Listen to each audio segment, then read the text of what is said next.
Salut à tous, je suis Sandra Efozo, étudiante à l'Institut universitaire de la Côte, spécialité génie logiciel et actuellement stagiaire à la Trust Techno Corporation. L'objectif de notre rencontre est pour moi de vous initier à la programmation Visual Basic.NET avec la création d'un formulaire d'enregistrement. Pour mener à bien ce tutoriel, nous débuterons par la présentation de l'interface de notre application avec une petite démonstration. Ensuite, les différents composants de notre formulaire et enfin l'ensemble des fonctions et procédures qui constituent notre cours. Alors, notre formulaire ici présent permet à l'utilisateur de renseigner ses informations et de les sauvegarder dans un disque. Regardons à présent comment fonctionnent ces éléments.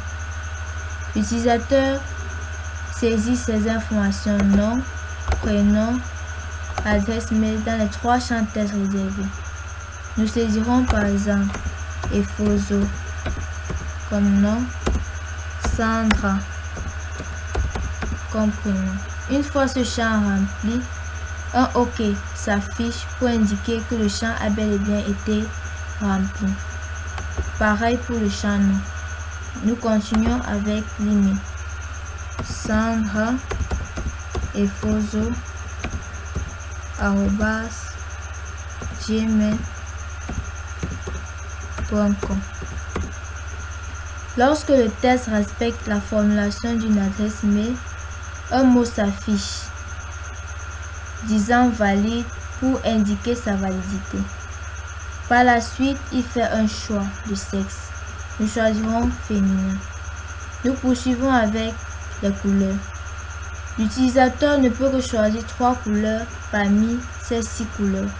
Une fois ces 3 couleurs choisies, elles s'afficheront respectivement dans ces 3 champs texte qui ont pour but de récupérer et d'afficher les couleurs choisies. Nous choisirons par exemple le bleu, le violet et le blanc. Le formulaire étant entièrement rempli, nous pouvons à présent cliquer sur le bouton Enregistrer. Lors du clic sur ce dernier, il récupère nos informations saisies et les affiche dans le List View. Nous cliquons ensuite sur le bouton Initialiser qui va vider nos champs. Effectuons à présent un deuxième enregistrement et cela avec la même adresse mail que celle précédente. Nous saisirons Simé Noël, adresse mail Sandra Efozo @gmail.com. Sexe masculin, couleur blanc, violet, rouge. Enregistrer. Lors du clic sur le bouton Enregistrer, un message apparaît. Veuillez entrer une adresse email différente. C'est-à-dire que l'utilisateur ne peut pas effectuer 2 enregistrements avec une même adresse mail. Saisissons à présent une adresse mail différente de celle saisie. Nous saisirons simé@gmail.com. Nous cliquons ensuite sur le bouton Enregistrer. Nos informations ont été sauvegardées. Nous cliquons sur le bouton Initialiser pour vider notre formulaire.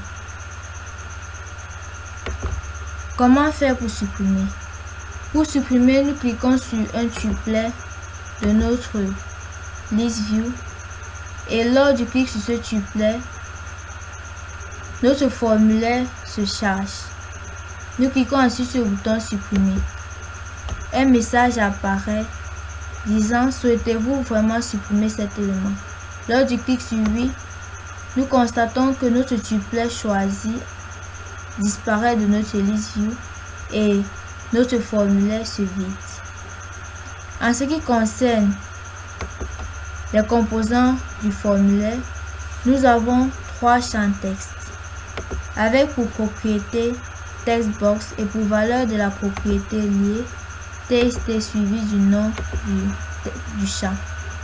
À l'instar de TXT nom pour le champ nom. Ensuite, le champ sexe qui est composé de 2 RegioButton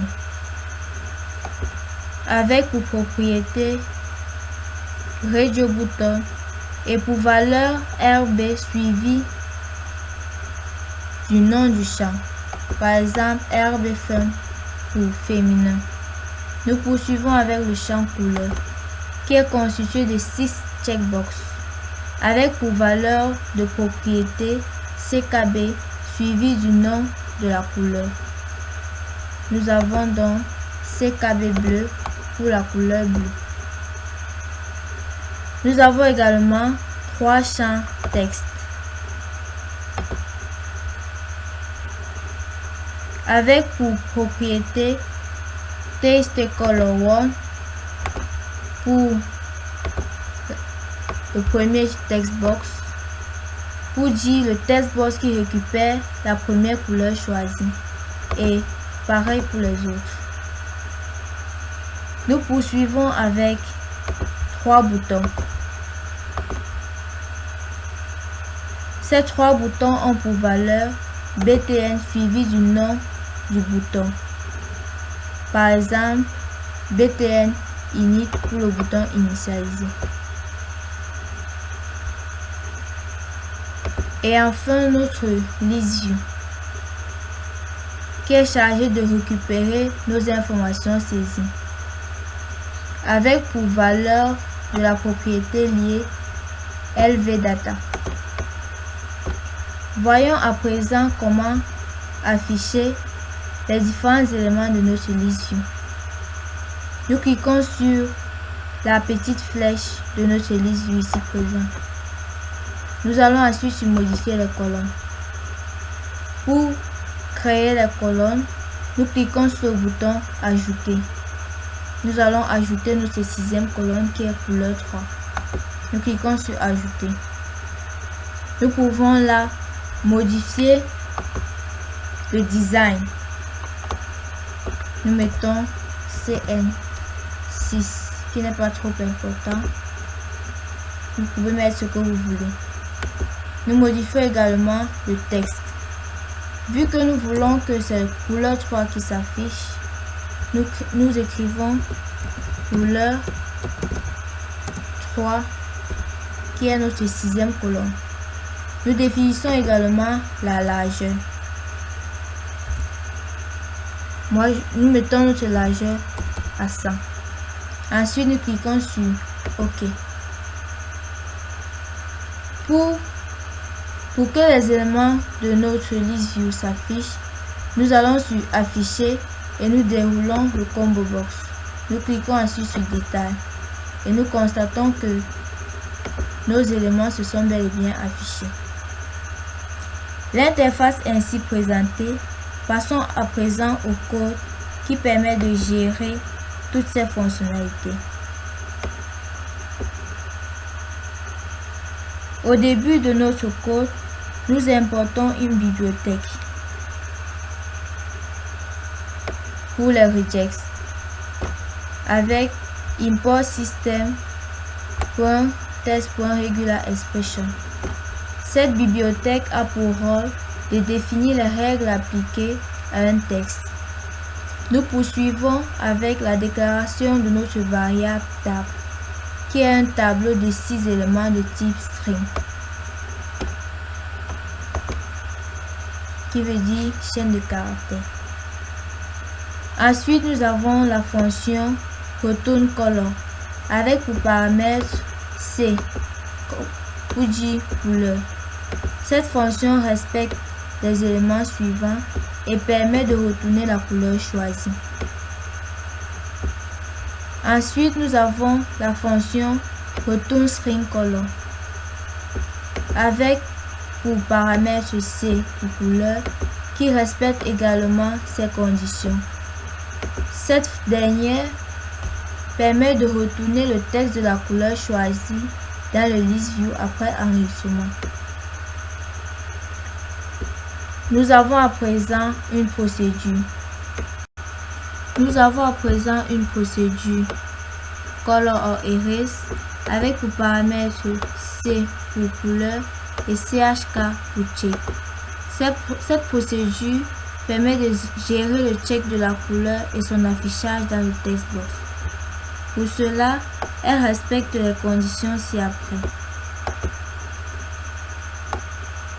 Nous poursuivons avec la procédure Delete avec pour paramètres nom, prénom, email, masque pour masculin, femme pour féminin et nos 6 couleurs. Cette procédure respecte les conditions suivantes et permet de gérer la suppression d'un enregistrement choisi dans l'édition. Ensuite, nous avons la procédure Filtre qui permet de retourner les éléments dans les champs du formulaire après le clic sur un supplément de données dans l'édition. Cette procédure respecte les conditions suivantes. Elle permet de charger notre formulaire. Nous continuons avec la fonction isFreeBox qui contrôle si un textbox est vide pour récupérer la couleur choisie. Cette fonction respecte les conditions suivantes.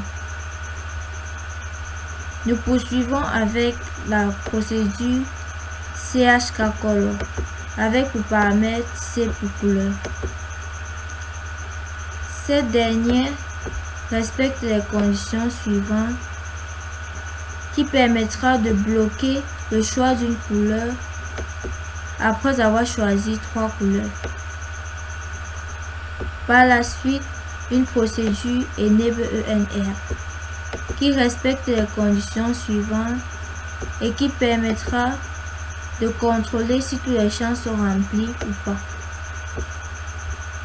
Nous avons également une procédure Save qui respecte les conditions suivantes en contrôlant si l'adresse mail entrée par l'utilisateur a déjà été utilisée.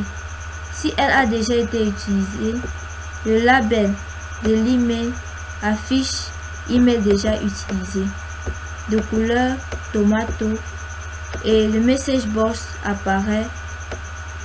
Veuillez entrer une adresse mail différente de type alerte avec les boutons. Cette procédure permet de récupérer les données saisies et de les afficher dans le listing. Nous poursuivons avec la procédure Init qui permet d'initialiser notre formulaire avec ces conditions. Ensuite, la procédure qui permet de gérer la saisie du nom dans le textbox du nom. Si l'utilisateur n'entre aucune information, le label prend ceci de couleur tomato. Dans le cas contraire, il affiche OK de couleur verte. Pareil pour le champ prénom. Et nous appelons également la procédure EnableENR dans les deux champs pour vérifier si l'utilisateur a saisi ces informations ou pas. Nous poursuivons avec la saisie de l'email dans le champ texte concernant l'email avec le contrôle de l'email saisi. Nous déclarons une variable val de type chaîne de caractères qui va prendre pour paramètre la regex de notre adresse mail. Si l'email entré par l'utilisateur respecte la regex de notre adresse mail, le label de l'adresse mail prend pour valeur valide et de couleur green ou vert. Dans le cas contraire, il affiche non valide de couleur tomato. Si l'utilisateur ne saisit aucune information, le label affiche ceci avec aucune couleur. Nous appelons également la procédure Enable ENR que nous avons vu plus haut. Nous gérons à présent les couleurs, les checkbox CKB. Pour la couleur bleue, nous appelons la procédure Color or Erase avec pour paramètre bleu pour la couleur bleue et chk bleu.check pour le check de la couleur bleue. Nous appelons également la procédure Enable ENR que nous avons vu plus haut. Nous faisons ainsi pour toutes les couleurs, pour toutes les 6 couleurs. Nous allons à présent gérer nos boutons. Pour le bouton initialiser, nous appelons la procédure init pour vider nos champs que nous avons vu plus haut. Pour le bouton save, nous appelons la procédure save pour enregistrer qui permettra de sauvegarder nos données et les afficher dans le list view. Pour le list view, nous appelons la procédure field. Nous poursuivons avec le btn supprimer, le bouton supprimer, dans laquelle nous appelons la procédure delete pour supprimer nos informations et la procédure init pour vider notre formulaire. Par la suite, la procédure testColor1 qui est chargée de récupérer la première couleur checkée. Nous appelons juste Enable ENR pour vérifier si la couleur a été choisie ou pas. Pareil pour les 3 autres tests box de couleur. Nous voyons à présent la procédure pour le bouton, pour le radio bouton du sexe masculin. Nous appelons juste Enable ENR pour vérifier que l'utilisateur ait choisi son sexe. Pareil pour la procédure RBFM pour féminin. Cette dernière procédure permet d'initialiser notre formulaire lors de son démarrage. C'est tout pour ce tutoriel.